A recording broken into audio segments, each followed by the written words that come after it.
Ici, où le rosier domine de par ses couleurs et ses odeurs, il était une fois un petit village perdu au beau milieu d'une impériale et royale forêt. Ces villageois étaient autrefois des bûcherons et aujourd'hui, ils sont appelés les solitaires. Mais ne dit-on pas que les forêts sont souvent peuplées d'innombrables créatures? Du Petit Poucet au Seigneur des Anneaux, de Narnia à Robin des Bois, promenons-nous dans les bois, quelquefois interdits vers cet endroit aux allures de conte.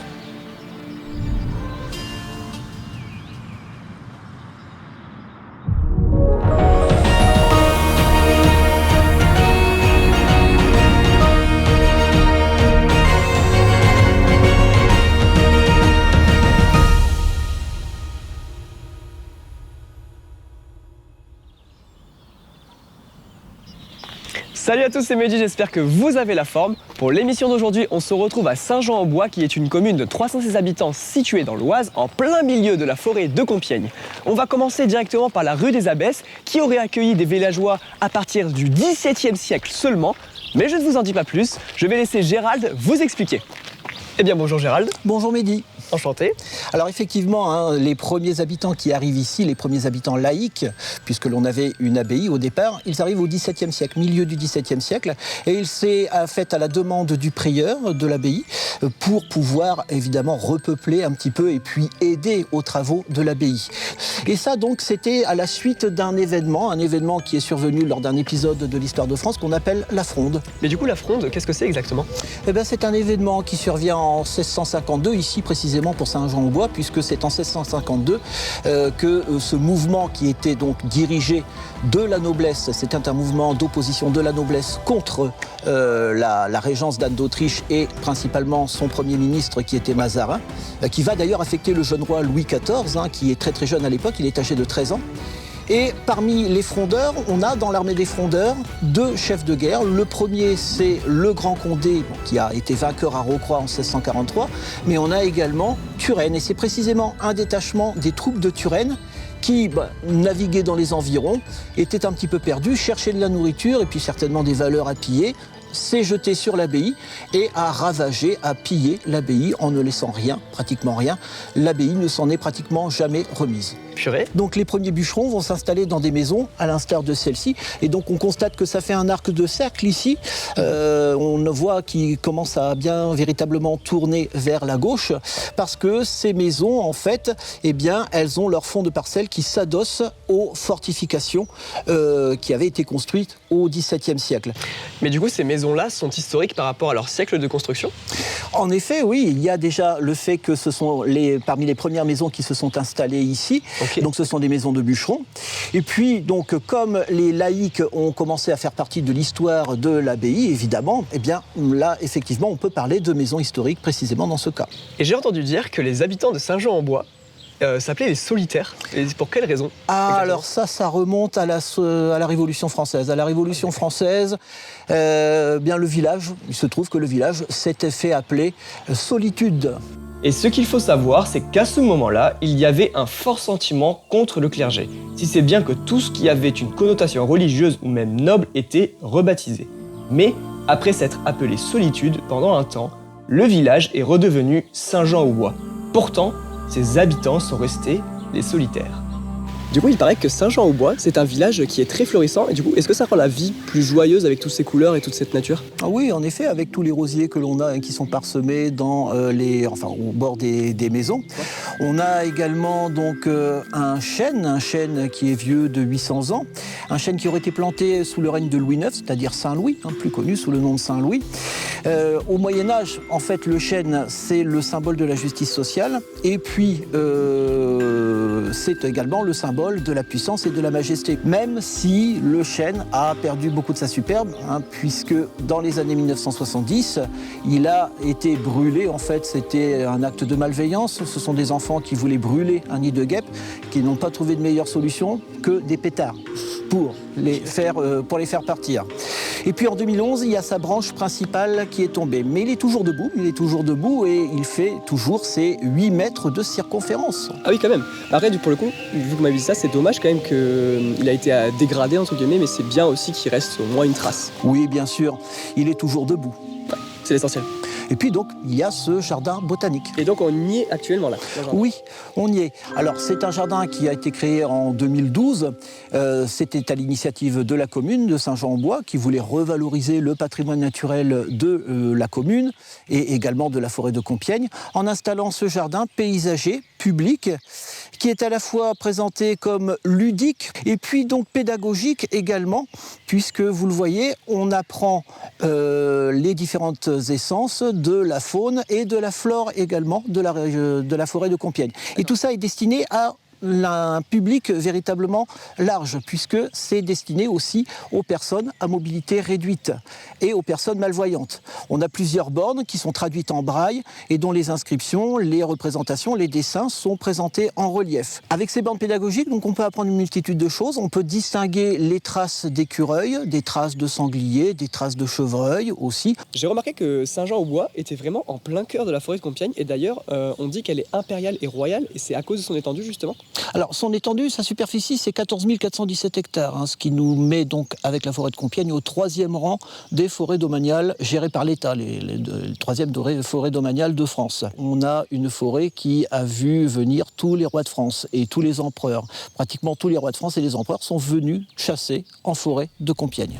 À l'exception de 2 rois, Jean Ier dit le posthume mort en 1316 qui n'a régné que 5 jours, et François II qui a régné 18 mois mais qui a eu tellement à faire avec les guerres de religion qu'il n'a pas eu le temps de profiter.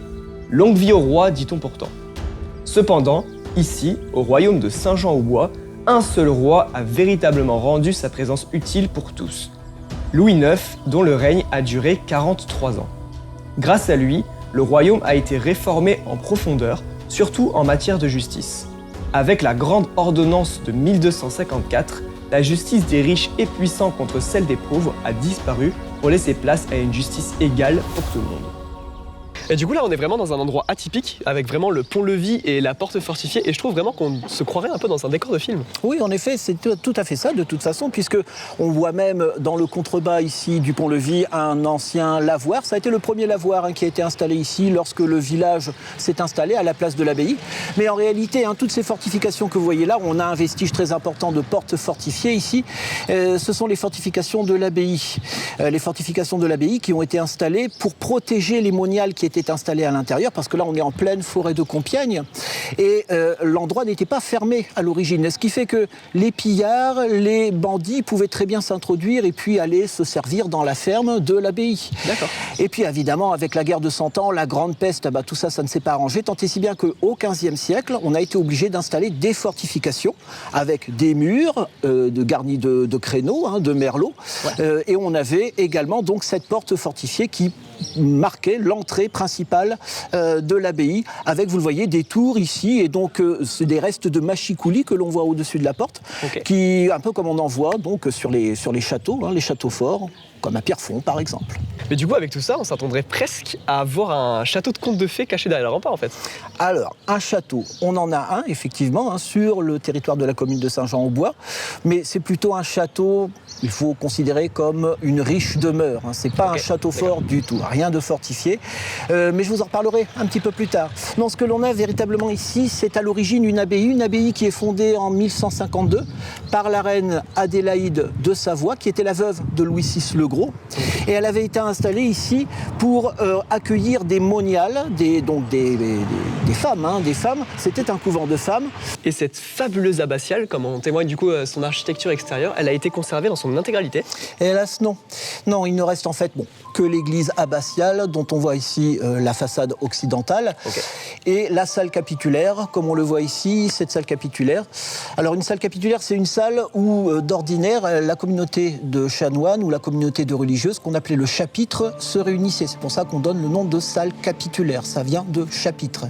Et qu'est-ce qu'ils faisaient à l'intérieur? Eh bien, ils discutaient, ils faisaient un bilan de l'année passée, en matière de récolte surtout, des projections pour l'année future. Ils faisaient également un emploi du temps avec le calendrier des messes, des fêtes religieuses. Et du coup, pour rappel, elle a été construite à peu près en quelle année, du coup, l'abbatiale? Alors, Pour l'église elle-même, c'était dans les années 1220, tandis que la salle capitulaire, elle est un petit peu plus ancienne, c'est 1170, donc on a 50 ans d'écart entre les deux. Alors pour en finir avec cette église abbatiale, je vais vous montrer quelque chose d'exceptionnel. C'est par ici. Ça marche, j'ai très hâte. Alors, comme vous le voyez, il s'agit d'un orgue, et c'est un orgue exceptionnel puisqu'il est dit mixte. Mixte, ça veut dire que l'on a une partie de jeu classique, avec 10 jeux classiques, on a 3 claviers et un pédalier, et on a des jeux numériques. Et donc, il y a une combinaison du classique et du numérique. C'est fait par une entreprise américaine, l'entreprise Allen, qui est un petit peu pionnière en la matière. Alors, orgue numérique, ça ne veut pas dire orgue électronique. Il faut bien distinguer. C'est-à-dire qu'on a à l'origine des jeux classiques, des tuyaux classiques, issus des tuyaux classiques qui sont enregistrés, qui sont numérisés et ensuite stockés dans des circuits. Et ça permet par la suite donc d'adapter différents sons à partir d'un jeu qui peut être considéré comme classique. Et est-ce que vous savez par exemple depuis quand il est ici? Il a été installé ici en 2015. À l'origine, il n'y avait rien du tout. Et est-ce qu'il y aurait par hasard des concerts? Ah oui, des concerts, il y en a. Il y en a traditionnellement, on a le concert, le Festival des Forêts, qui se déroule en général du mois de mai au 16 juillet. Et tout à l'heure, vous avez mentionné un château. Oui, en effet. Si vous voulez, on y va. Super. Et du coup, quelle est l'histoire de ce château? Alors, il s'agit du château de la Brévière, de Saint-Jean-au-Bois, qui a été construit en 1885 par Ernest de Royer, qui était premier président de la Cour des comptes, qui a eu plusieurs vies. Ok, et quand vous dites qu'il a eu plusieurs vies, vous parlez d'Ernest de Royer ou du château? Non, je parle du château de la Brévière, en fait. Non, parce que tout de suite, peu de temps après, en 1929, il a été acheté par un banquier suédois, Olof Aschberg, qui l'a transformé ensuite en institut dans les années 30. C'était un institut pour accueillir des enfants allemands dont les familles fuyaient le nazisme, et par la suite également des enfants espagnols pour ceux qui étaient réfugiés donc du franquisme qui sévissait en Espagne dans les années 30, 1936-1939. Par la suite, après la Seconde Guerre mondiale, ça a été revendu par la famille de Olaf Aschberg pour un franc symbolique aux organisations syndicales, surtout Force ouvrière, qui s'en est servi pour y organiser des séminaires. Aujourd'hui, ça a été racheté par un habitant du hameau, qui donc l'a transformé en habitation. Alors c'est loti, vous avez 10 appartements dans la maison, et vous avez donc 4 maisons qui ont été installées dans les écuries. Ça n'est pas « ils vécurent heureux et eurent beaucoup d'enfants », mais plutôt « ils vécut plusieurs siècles d'histoire et de règne ». C'est ainsi que s'achève le conte de Saint-Jean-au-Bois. Quoi qu'il en reste, encore une dernière chose que vous ignorez à son sujet. Pour la petite anecdote du jour, sachez que je me trouve actuellement à l'endroit même où Mon amant de Saint-Jean, célèbre chanson d'avant-guerre reprise par de nombreux artistes, doit son nom à la composition en 1937, paroles de Léon Agel, ici même à l'auberge La Bonne Idée de Saint-Jean-au-Bois. La musique aurait été signée par Émile Caraca, compositeur parisien, amoureux d'une jeune femme du Vieux Moulin, qui l'emmenait au bal. Il y aurait même adressé une promesse de mariage, ici même à Saint-Jean-au-Bois. Merci beaucoup. S'il vous plaît. Alors voici le vitrail Mon hommage à Saint-Jean-au-Bois du chef Sébastien Tanton en hommage à l'abbatiale que vous avez juste au bout de la rue. Pour le papier glissé entre vos deux assiettes, c'est le poème de l'abbatiale qu'on s'est permis de retranscrire pour vous l'offrir, en guise de souvenir de l'auberge. Ok. Vous êtes en réalité devant une transparence de cendre, mousse d'artichaut, sardines de Dieppe, extraction d'olive, poutargue de martigues. Vous avez également de la salicorne et quelques agrumes. Sur le dessus, le côté coloré, ce sont nos légumes de notre potager, lustrés avec un garum de cœur de thon. Je vous souhaite une très belle découverte, monsieur. Merci beaucoup. Voilà, c'en est tout pour l'épisode d'aujourd'hui. J'espère bien évidemment qu'il vous aura plu. Pour plus d'informations sur Saint-Jean-au-Bois, je vous invite à aller voir dans la description. Un remerciement spécial à monsieur Gérald Machu pour toutes ces informations et analyses. Et nous, on se dit à la fois prochaine pour un nouvel épisode. Mais d'ici là, portez-vous bien.